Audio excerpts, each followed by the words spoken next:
பூஞ்சோலை மாணவர்கள் அனைவருக்கும் வணக்கம். இன்னைக்கு பிரதமரோட உரையில் முக்கியமான சில விழாக்கள் கொடுத்துருக்காங்க. அதாவது ஒவ்வொரு மாநிலத்திலையும் என்னென்ன விழாக்கள் முக்கியமாக கொண்டாடப்படுது அப்படின்றத சொல்லியிருக்காங்க. அதில் பாருங்கள், அஸ்ஸாம் மாநிலத்தில் ரோங்காலி பிஹு அப்படின்ற விழா கொண்டாடப்படுது. நம்மளுக்கு பிஹு அப்படின்றது ஸ்கூல் புக்லேயே இருக்குது, அது நம்மளுக்கு தெரியும்.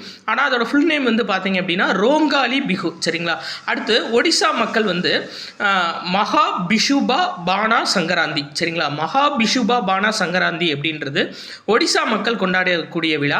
அடுத்து மேற்கு வங்க மாநில மக்கள் பாருங்களேன், பொய்லா போயிஷர்க் அப்படின்ற வங்காள புத்தாண்டை வரவேற்கிற நிகழ்ச்சி. சரிங்களா? அப்போ பொய்லா போயிஷர்க் அப்படின்றது மேற்கு வங்க மக்கள் கொண்டாடக்கூடிய விழா. அடுத்து கேரளாவில் விஷு அப்படின்ற விழா வந்து கொண்டாடுறாங்க. அடுத்து பஞ்சாப் இதர வட மாநிலங்களில் பைசாகி அப்படின்ற விழா கொண்டாடுறாங்க. ஸோ இந்த மாதிரி இன்ஃபர்மேஷன் தான் எஸ்எஸ்சி எக்ஸாமில் கேட்குறாங்க.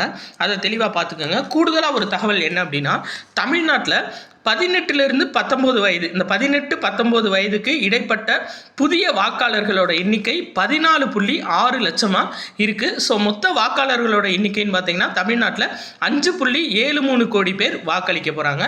ஸோ தினமணி நியூஸ் பேப்பரில் வந்த நியூஸ் 9ஆம் தேதி தினமணி நியூஸ் பேப்பரில் வந்த நியூஸ். இது முக்கியமான இன்ஃபர்மேஷன், பார்த்துக்கோங்க. நன்றி.